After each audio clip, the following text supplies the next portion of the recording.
Hello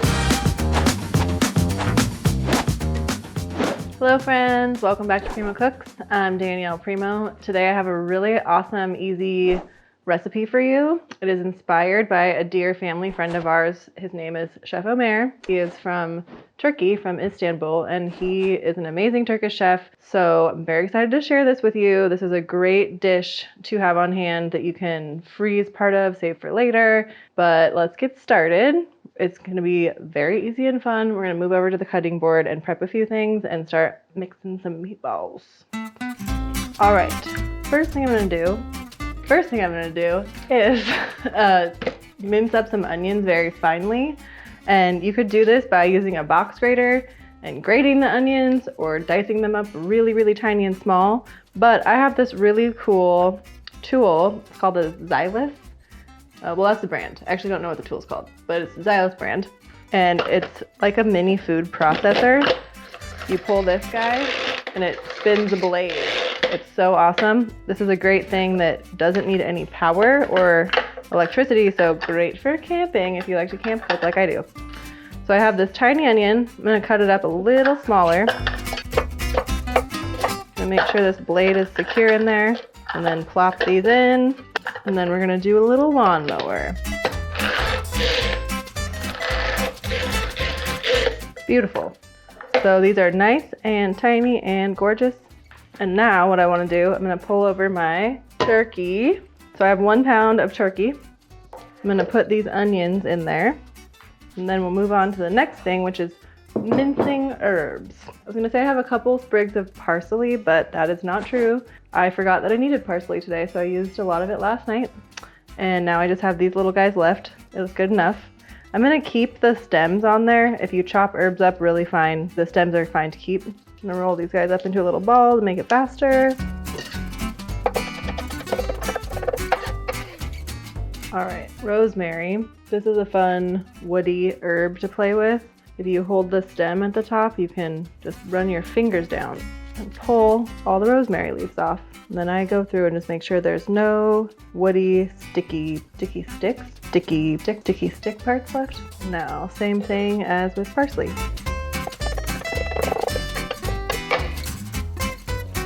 All right, so we have our onions, parsley, rosemary, very, very, very, very finely chopped up. It's so thick and woody.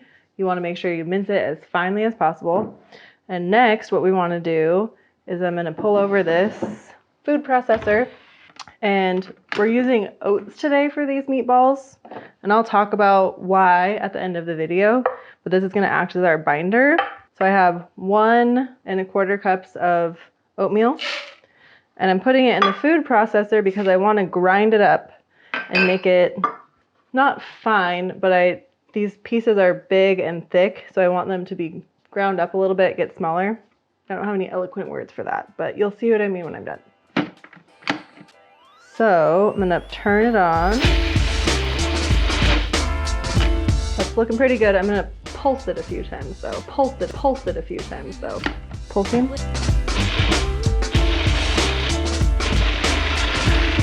So this looks perfect. I'm gonna hold that blade in actually with my finger, dump these in my meatball mixture.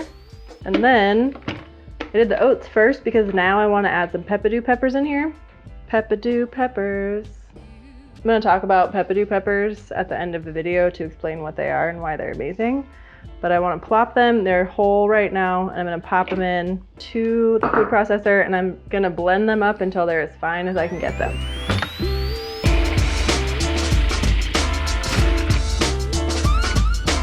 I'm gonna push these down just so that everything is at the bottom so I can blend it a little further, but it's looking good and it smells amazing. Peppadew peppers are the delicious ones. And this, rather than dumping it straight into the bowl, I'm actually gonna put it into another bowl so that I can measure out 4 tablespoons, or a 1/4 cup rather. 4 tablespoons equals 1/4 cup, if you didn't know. All right, now, so I have my mixture and I'm gonna measure 4 tablespoons of my peppadew pepper paste. 1, 2, 3, 4. Perfect. And there's just this tiny bit left, so I'm just gonna put that in there too. And then our final ingredients are salt and pepper. So I'm gonna do 2.5 teaspoons of salt, kosher salt specifically, 1 teaspoon of ground black pepper, and now the mixing. And Chef Omer, who taught me how to make these meatballs, or a version of these meatballs, he said the magic in the meatball is the mixing. So you want to mix and mix and mix and mix for a long time to blend all of those flavors together. And here we go. Ready? Feels so good. All right, I'm getting a nice sticky texture. Oh yeah, we could roll that into a meatball. But you want to keep going. Once you're to that sticky point and you think you could make a meatball, keep going. You want those oats to soak up the moisture. Chef Omer also says, moisture is the enemy when making meatballs. And so depending on how juicy your onion was or how much pepper paste you put in there, if you think that it's too moist, you can add more oats to absorb the moisture. At this point, once you've mixed your meatballs, the next thing you're gonna do is try to get it all off of your hands. You could also wear kitchen gloves for this, which I do often. So we have some saran wrap. We're gonna cover this bowl, and the reason we're covering it is we're gonna pop it in the refrigerator for at least 2 hours. But you can also do this overnight. So if you wanna make this mixture the day before you wanna use it, the longer it's in the fridge, it's gonna build a lot of flavor. Beautiful. To the fridge we go. It has been 2 hours. We have our chilled turkey meatballs, Turkish turkey meatballs a la Omer. And now we're gonna roll them. And what I like to do is put them into a patty shape instead of a ball shape. So what we're gonna do first, I have some water here. This makes rolling meatballs easier if you're not using kitchen gloves, if you put a little moisture on them first so the turkey meatballs don't stick to your hand so much. So let's say that's a heaping tablespoon. Roll it into a ball, flatten it out into a patty, a little more water, and then just keep doing this. Repeat until you've made all the meatballs. This recipe generally makes about 16 meatballs of this size, and our household of 2 will not eat more than 8 in a meal. So what I like to do is save half of my mixture and freeze it. It's awesome to have in the freezer because you can pull it out on a whim when you don't feel like whipping something up in the kitchen, and then you can defrost it and make these for dinner. This stuff I'm gonna put back into the refrigerator, and then I'm gonna freeze it, and I'll explain how to do that at the end of the video. But now, once again, I need to go wash my hands thoroughly, and then we'll be back to fry these beauties up. Oh no, my apron is coming undone. All right, so we have successfully made our meatball patties, and I forgot to mention, I like to do this method of taking a baking sheet or a flat surface, putting a piece of parchment paper down. Makes it a lot easier so they don't stick to the surface of whatever you're setting them on. And I'm gonna set them over here. What I have done is I've got my pan hot. I'm gonna turn this back on. You want it to be hot first before you do anything else. And I have it on medium heat. You don't want it to be too hot or too low. So I have it on my settings a number 4. And then I'm gonna use avocado oil, which is a really awesome high heat oil. You wanna use something that can withstand a high heat. And avocado oil has a great nutty flavor. So I'm gonna add about 2 tablespoons. Swirl it around. To test if my pan is hot enough, I'm gonna just take one of my meatballs and touch it down. And yes, I don't know if you could hear that, but it's making a sizzling sound, so it is ready to go. Sizzle. And then I'm immediately picking the pan up so that I can make sure there's oil getting underneath each of the meatballs and not just pooling in one place. And then you can, if you want, which does make this a little simpler, set a timer for 3 minutes. It's roughly 3 to 4 minutes on each side if you have it at a medium temp on your stovetop. We're going to get them a little bit browned on each side so they're a little crunchy on the outside. They're going to be so tasty. They smell amazing already. All right, that's been 3 minutes, so let's check on this middle baby. Beautiful. Okay, we'll do them all.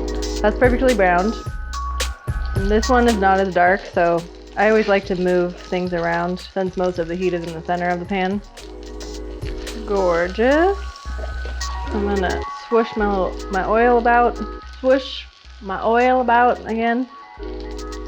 Depending on the pan you're using at home, I can see that I still have a little bit of oil in my pan, but depending on what vessel you're using for yours, if you're not retaining oil, you might end up having to add some more in there if they're sticking. But that's why I keep shaking around the oil that I do have in the pan and giving them a little shake just to make sure they're not sticking to the pan. So look at the other side. Oh yeah, they're beautiful. Okay, turning my heat off. We're gonna remove these gorgeous Turkish meatball patties over to a plate. If you so desire at home, you could put a paper towel or something underneath these to absorb a little bit of the oil. So I froze half, but if you were gonna make, let's say you're having people over and you have more than a couple people to feed and you want to make that whole batch, at this point, you're definitely gonna wanna add more oil to your pan no matter what kind of pan you're using. So you could even clean it out if you want to, and then add 2 more tablespoons and then start your next batch. But we are good to go, and now I want to sample one of these real bad to see how delicious it tastes without burning my mouth. So let's see how it goes. And I just want to show you how gorgeous these are. Look, wouldn't that make an awesome patty? You made a turkey burger out of it. Okay, these are real hot. I'm not gonna burn myself. These are so good. Thank you, Omer. Bam. And now, if you would like, stick around and I'm going to talk more about ways you can substitute different ingredients in this recipe, how to eat them, what to use them for, how to store them. So after that. Okay, let me tell you a few more things about these delicious meatballs. One, I want to tell you how Omer made these because I adjusted his recipe quite a bit to make them allergen-free. But when I was cooking with him, we did 2 versions that were the same. One was with turkey, one was with beef. And if I remember correctly, it had rosemary, maybe some parsley, some grated onion, and instead of oats, he used a baguette that he froze. So he had a frozen baguette, and then he grated that on a grater too to make breadcrumbs. And he also had salt, pepper, and then instead of the peppadew peppers, which I used, he used a Turkish red pepper paste, which if you Google that, I'm sure you can find somewhere to purchase it locally or ordering online. So what I did was I took peppadew peppers, which you can find at your local grocery store in the like a bulk olive section where you can get bulk olives. There's usually peppadew peppers. Peppadew is a brand name. I believe that they're called, shoot, I know this, Juanita peppers, but they're pickled, so they're vinegary, but they're also a little sweet and spicy. And I just take those and blend them up and make my own pepper paste. It's freaking delicious. And then the reason I used oats was because I replaced the grated baguette that Omer used, and I used the oatmeal as a binder, and that's the reason I ground it up, was to make it fine so it's like an oatmeal breadcrumb. It also has no eggs or dairy, so it's gluten-free, dairy-free, egg-free. I feel like I'm missing something, but my final note to share was ways to eat these and to store them. So I personally, my favorite thing to do with these is to put them on top of a big green salad with salad dressing, whatever kind of fixings that you like. They make a great protein addition to a salad. Another really fun way to eat them is to put them in pita pockets with hummus and fresh veggies. Or you could put them in a lettuce wrap with some tzatziki and whatever else you want. But there's tons of ways to eat them. I also am very much known, if I have leftover of these meat patties in the fridge, just for a little protein boost or a snack, instead of eating a protein bar, I'll just grab one of those out of the fridge and eat it cold, and they're so good, and it's the perfect snack to give you a little sustenance to keep your day going and have some energy. And then for storing, you can keep the mixture in the refrigerator overnight or even a couple days before you use it. But as I said earlier, I like to freeze half of my batter. So I just wanted to show you. I roll it up in saran wrap really tight to prevent freezer burn, and then I stick it into a Ziploc bag and label it with the date and what it is. And then when I want to use it, I just pull it out of the refrigerator that morning and then defrost it, and then you can quickly make yourself some delicious meatballs. Thank you for your inspiration, Omer. I hope all of you try this at home. It's so delicious. Peppadew pepper paste, rosemary, very finely chopped up. Making some meatballs. and it smells amazing. Sizzle. Swoosh my oil about again in my afterthought section.